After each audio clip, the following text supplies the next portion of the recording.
Fenina Furnitures wanakutangazia wewe mkazi wa jiji la Dar es Salaam kwamba watakuwa na ofa na punguzo kubwa sana la bei kwa bidhaa zao zote. Punguzo hili la bei ni mahususi kwa wateja wote wanaohitaji sofa set kwa ajili ya majumbani na zile za ofisini. Lakini pia upande wa ladies and gentlemen wa mjini, basi unajipatia kisofa frani vya amazing ambacho utakitua magetoni kwako na kikanogesha geto kiunyama zaidi. Lakini kubwa zaidi, wanakufanyia interior design kuanzia magetoni, katika majumba makubwa pamoja na maofisi. Bwana unangoja nini? Tutembelee sasa Fenina Furnitures kwa ubora wa kazi yako. Na wanakwambia kwamba delivery ni free kwa wakazi wote wa jiji la Dar es Salaam. Watafute sasa kupitia nambari za simu za 0775026557.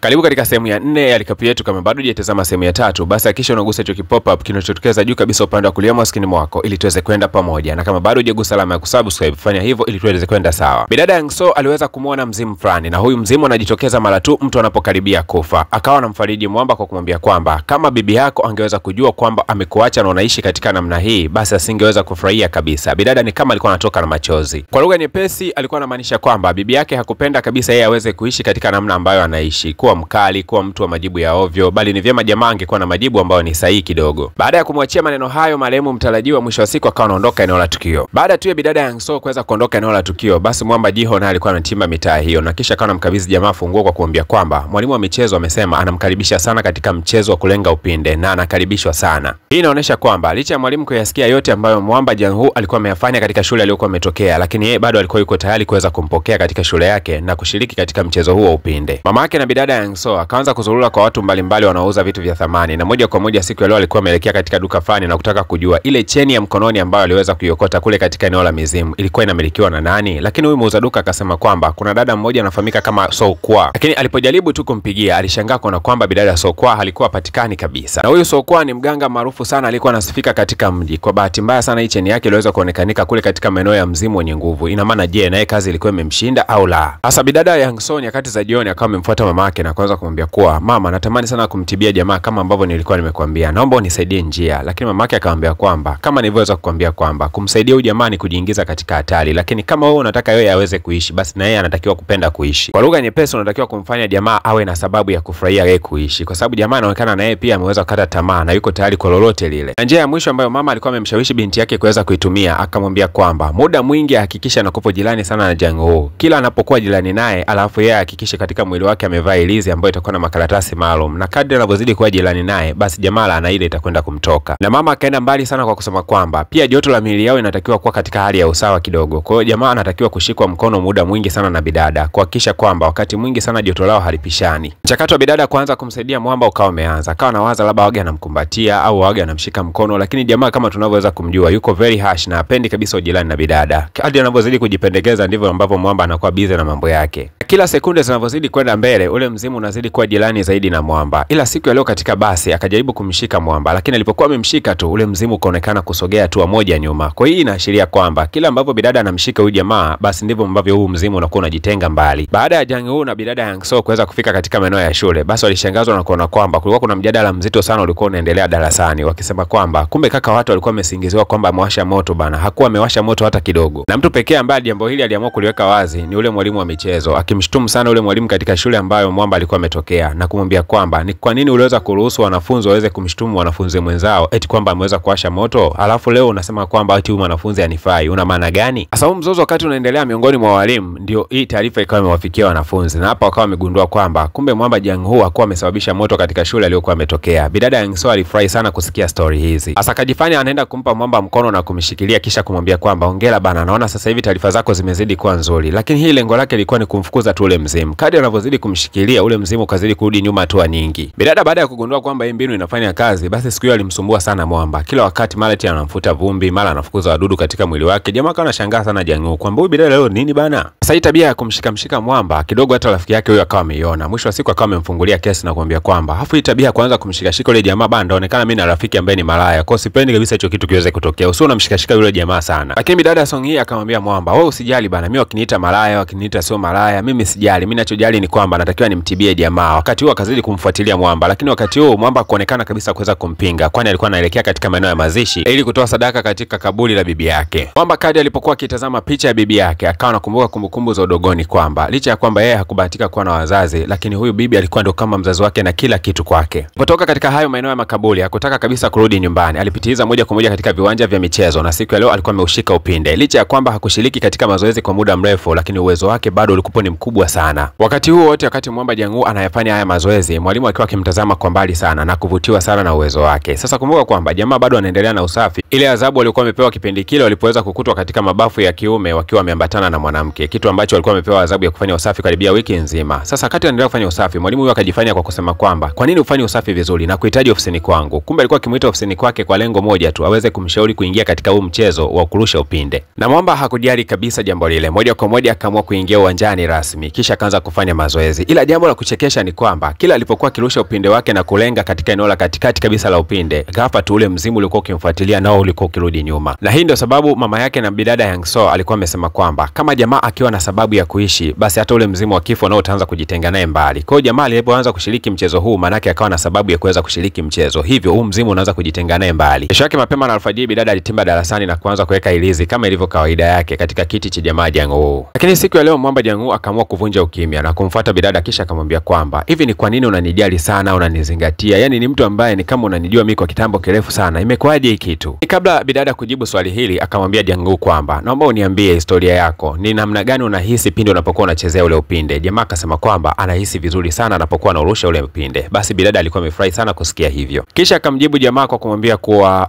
watu wazima wanawalinda watoto wao, lakini wewe uko peke yako na hauna mtu mzima kwa maana ya wazazi. Kitu pekee ambacho nahisi naweza nikatumia nafasi hiyo mimi kuwa kama mzazi wako. Kwa mimi nasimama upande wako ili kuweza kukulinda, na ndio maana nakufuatilia kila sehemu unayokwenda. Bidada Yang So akamwambia jamaa kwamba naomba unihesabu kama rafiki yako karibu sana na ndugu yako. Katika maisha yako nihesabu kama ndugu kwa kipindi hiki. Jamaa akawa ametabasamu tu kuyasikia yale maneno. Kitendo cha jamaa kutabasamu, basi ule mzimu ulikuwa ukimzingira na wenyewe ukawa umetoweka kabisa. Basi bidada Yang So alifurahi kweli kweli na kuanza kurukaruka huko akimwambia kwamba nipe high five. Mwamba Jang'u alipoweza kumpatia mkono bidada, ghafla tu akajikuta wameshikana na ukimya ghafla ukawa umeweza kutawala. Hii ikawa ndo mara ya kwanza kwa bidada kuweza kushikana na mtu jinsia tofauti kwa muda mrefu sana mikono yao. Lakini pia na jamaa ilikuwa ndo mara yake ya kwanza kuweza kumshika bidada mkono kwa muda mrefu. Hakujua ni nini ambacho kilikuwa kikiendelea katikati yao, lakini ni kama walikuwa wanapata hisia fulani hivi kwa kitendo cha kuweza kushikana hivi. Siku hiyo bidada alikuwa amefurahi kweli kweli bana. Wakati anaendelea kufanya kazi zake kule ofisini, kila wakati alikuwa anatabasamu tu. Wagonjwa wamekuja wanaelezea matatizo yao, lakini bidada anatabasamu. Wagonjwa wanasema ina maana matatizo yanakufurahisha kwamba unayaweza sana au? Lakini mbadala wa bidada kuweza kuwatibia wagonjwa wake, yeye akazidi kuwapa ushauri wa kimapenzi kwa kuambia kwamba hivi mnajua njia sahihi za kuweza kumpata mtu sahihi katika maisha? Ngoja niwafundishe siku ya leo. Kila mgonjwa alikuwa akihudumiwa siku ya leo alikuwa anapewa ushauri wa kimapenzi. Mpaka wabibi wazee kabisa walikuwa wanashauriwa namna gani ya kupata wenza wema katika maisha yao. Sifa hizi zikamfikia mama yake na bidada Yang So, akawa anataka kuingia pale kilingeni kuanzisha varangati, lakini wagonjwa wakawa wanamzuia na kusema kwamba bana, usiingie huko katika eneo lake la kazi, utaharibu mambo, utashindwa kutibiwa siku nyingine. Kwa mama yake akawa anazuiliwa na wagonjwa. Bidada anatabasamu tu. Hasa wagonjwa na wenyewe hawakutaka kabisa bidada aweze kubuguziwa, kwa sababu inaonekana ndio kwa mara ya kwanza wanamuona akiwa ametabasamu. Wakasema basi kama leo ameweza kutabasamu, tumwache atabasamu kwanza, afu kesho kutwa atakuja kututibia, furaha yake ikiwa imepungua. Ila mama yake na bidada Yang So alikuwa amemind kinoma, yani kama angepata nafasi ya kuingia pale kilingeni basi angekiamsha kweli kweli yani. Hasa leo upande wa Mwamba Jang'u huku yuko katika kurusha upinde. Kwa bahati mbaya sana kila akikumbuka bidada anajikuta anatabasamu tu yani. Mama yake bidada na Yang So kwa kuona kwamba dogo alikuwa amezingua sana siku hiyo, basi akamchukua na kumpeleka katika ule mzimu ambao ni mkubwa sana na una nguvu. Kisha akamwambia bidada kwamba kama wewe una furaha sasa hivi, basi furaha yako iwe ni kuweza kuteketeza mzimu ambao uko ndani ya nyumba, kwa sababu huu mzimu mimi nimejaribu kadri niwezavyo, nimegundua kwamba siuwezi. Yani wagonjwa wanakuletea kesi serious, wewe unacheka cheka tu, si ndio? Wakati mwingine sasa ukiendelea kucheka cheka, ndakuja nikulete kwa huu mzimu uweze kupambana nao ili ukutoe maisha, ili uweze kugundua athari za kuendelea kuchekelea matatizo ya watu. Lakini licha ya kuambiwa haya yote, bado bidada akaendelea tena kucheka kwa kusema kwamba mama, nakushukuru kwa sababu hujaweza kukata tamaa na bado unakumbuka huu mzimu kwamba unatakiwa upigane nao mpaka uweze kushinda. Ni kama tu mimi yani nilivyoweza kupigania maisha ya Mwamba Jang'u, kwa sababu aliambiwa atakufa baada ya siku 21, lakini sasa hivi naona ataishi sana. Mama kaona kama binti yake ameanza kuwa fala, yani anazungumzia mambo ya msingi, anazungumzia ule kijana alivyoweza kumsaidia. Mambo haya yanahusianaje na kumsaidia ule kijana? Wewe kijana, wewe binti wewe fala nini wewe? Kabla mama ajaenda mbali sana na kuanza kutukana matusi ya nguoni, ghafla tu akasikia kama kuna mtu alikuwa anavunja mlango katika nyumba hiyo hiyo. Ikibidi kuweza kuzunguka, akashangaa kwamba kuna vijana walikuwa wanajirekodi video na wanataka kuvunja katika eneo hili lengo waweze kuingia. Hasa hao vijana walipoweza kuona wakina Yang So, kwa sababu wanafahamika kwamba hao ni waganga, ikabidi kuanza kujikosha kwa kusema kwamba jamani, samanini tumeingilia katika majukumu yenu. Leo sisi vijana tumeamua kuvamia huu mzimu live bila chenga. chenga na tuna stream live, tunataka tuoneshe watu namna gani mizimu inavyoonekanika. Lakini bidada Young So akamwambia kwamba mnacho kitafuta mtaki pata, kwa sababu huu mzimu haukamatiki kabisa. Akachukua upanga na kuanza kuwatishia vijana. Mwisho wa siku wa vijana wakawa wakimbia. Sasa bidada Young So na mama yake walipojua kwamba hawa vijana wameweza kukata tamaa, moja kwa moja bana wakawa wanaondoka katika eneo hilo. Kumbe hawa vijana hawakukata tamaa, walikuwa wamejificha sehemu. Kisha wakaanza kuingia katika mjengo na kuanza kusema kwamba leo tuna stream live na mtakwenda kuona mzimu live bila chenga. Wakaendelea kugusa kila kilichopo mule ndani. Basi mwisho wa siku bana wakafanikiwa kuiona pete fulani ilikopo chini. Jamaa kama amechukua ile pete na kuishika. Ghafla tu ule mzimu ukawa umeweza kumvaa. Na ulipoweza kumvaa, macho yake yakaanza kubadilika rangi na kuwa mekundu sana. Sasa mshikaji wake akazidi kumrekodi tu jamaa akiwa na macho mekundu. Kameramani akijua kwamba rafiki yake alikuwa akifanya masiala. Ghafla tu kamera ikawa imeanguka na ukasikika mlio mkali sana. We mama nakufa. Kisha ukimya wa ghafla ukawa umetawala katika eneo hilo. Ilikuwa inamaanisha kwamba lazima kuna tukio baya limeweza kutokea. Hakuna anejua nini kiliweza kutokea, ila wote tunajua kwamba hata waganga waliweza kushindikanika wanapoingiaga huko ndani, wanatoka wakiwa na maumivu makali. Sasa je, mtu wa kawaida alipoweza kuingia nini kitakwenda kujili? Tukutane katika episode ya 5 ya tamthilia hii. Kumbusha tu kwamba kigezo cha kuweza kutoka tamthilia ya mbele basi ni kuhakikisha kwamba unafikisha like 100 tu. Baada ya kufikisha like 100 basi episode inayokuja unaiona mbele.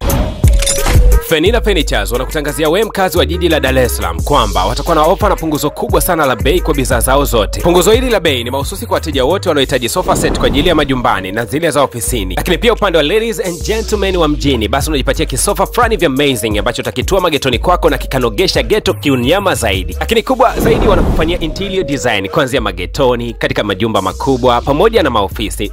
Bwana unangoja nini? Tutembelee sasa Fenina Furnitures kwa ubora wa kazi yako. Na wanakwambia kwamba delivery ni free kwa wakazi wote wa jiji la Dar es Salaam. Watafute sasa kupitia nambari za simu za 0775 0265 57.